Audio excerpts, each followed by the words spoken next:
Hey folks, it's Jim. I thought I'd do a video on how my way of carrying gold and silver in the world when I travel, or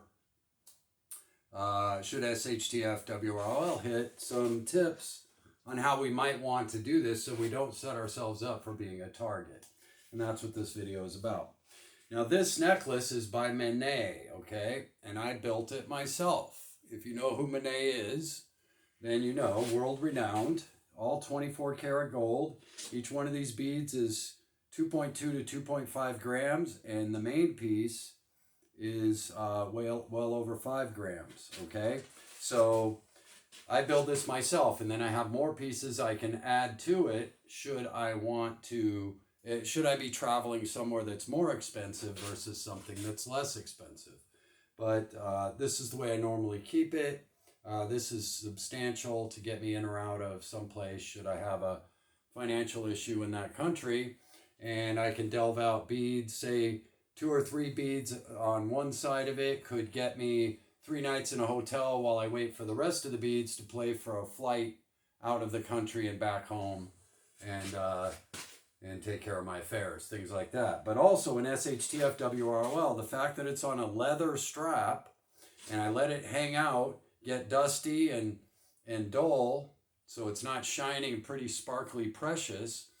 People may even think, since it's on a leather strap, that it's fake or plated gold and not bother me. And that's the point. But the real big deal is I can take pieces off for trading, can't I? Incrementally, I can trade in small increments. Okay, and this is by Manet. It is 24 karat gold. Okay. Now the next thing that I think is my best SHTF WROL tool is gold in this capacity, in the bead form.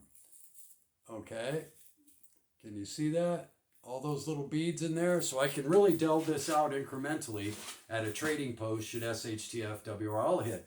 I don't have to pull out an ounce of gold, expose myself to getting robbed or mugged. I can put 2 or 3 of these or 4 in a little baggie, depending on what I want to trade for and what gold rate is for that day, should SHTF ever happen. And I can go trade with just a little bit, like maybe other people, and I'm not going to look like a worthwhile target, right? So I'm not pulling out a whole ounce of gold. I can just delve out a few little beads into a baggie like this and then go into trade, right?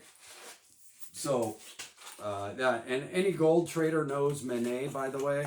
So if you were going to incrementally do this, wait for gold to correct. That would be a suggestion. And Manet puts different stuff on sale at different times, so that will lower your over spot price on your purchases, okay? And you open an account there, they follow it for you. All of this is worth more than I paid for it, okay? Because the price of gold has gone way up since I bought mine. And so they will do all that for you. I don't recommend, if you're new investing in gold, running out and doing that, you're going to pay quite a bit of premium, especially if you buy their gold chains or anything like that, unless they're on sale. And the only sale is the price over spot. That's it. But sometimes you can get almost spot price 24 karat gold out of Manet. So I really like them as a company, okay? And then you saw the vial of industrial pellets, which are 0.999 fine. Any gold dealer is going to know and recognize this immediately, and they're going to trade with you. Now, a lot of people, like, is this 10 or 20 grams? I don't know. This is 10 or 20 gram. Well, can be. There's so many, Swiss and out of Australia and all over the world. There's mints all over the world, right? So I prefer and this is how I store gold, okay, for value, because it has a number on it, okay, and it is traceable and insurable 100%, right? So this is a valued asset. These all go in my vault, in my capital, and that way it transfers to my son should something ever happen to me, and that's where this will be going as well, okay? I don't keep a lot of gold and silver in my house. I keep a few pieces. I keep my necklace, because that's my necklace. And I keep a few nice commemorative silver. Like this is the John Wick piece. Okay. That's the John Wick from the movie John Wick. I really like that one. This one is so cool. I'm going to show you that. And this has a dragon's eye, and I absolutely loved this one. Okay. And so I keep this one around too. It was a really nice piece that I bought. And something interesting too. The price of silver's gone up, but this piece is worth twice as much as what I paid for it because it was an exclusive buy, and that eye is just ridiculously awesome. Okay, and the dragon's on the other side. And then I have a moon launch, and that's the only three I keep in the house. I'm not attached to gold and silver. I'm really not. It serves a purpose. It's an instrument of trade should it ever happen. And at the same time, it's a store of value that I can transfer to my son without taxes. And that's all it is to me. So I'm not sitting around, precious. You know what I mean? It means nothing to me. It really does. And that's why I don't keep it in the house. You know, besides the fact that your house could burn down, you could get robbed, or there could be a flood and it could be washed and lost or something, right? And how many homes have we seen just buried in water for weeks and weeks and weeks? I mean, wow. It might be kind of hard to find your stash after that, you know what I mean?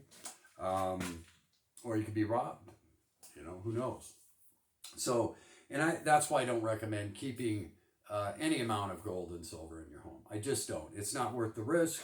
Once you start saving a little bit, it's not comfortable anymore to have anything like that in your home.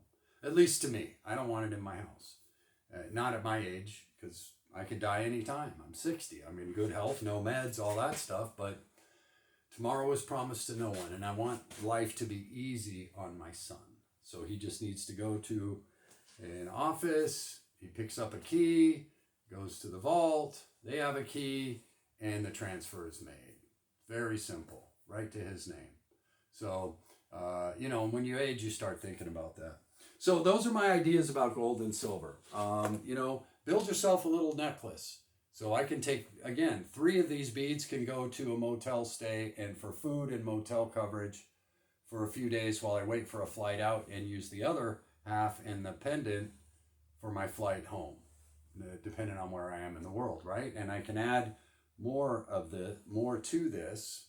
I have 10 more grams of beads that I can put on this, okay? So really simple to do. It's very discreet, isn't it? Especially on a leather thing. Most people will think it's fake or plated and has no real value. So it doesn't set me up to be a target either. You know what I mean? It's not until you get down and you look at the beads, you can see the Manet symbol, and then the person would have to know what Manet is. Okay? So that's another way to travel and have some security, right? In case you lose your wallet and all that other stuff. Charge cards, the whole bit, right?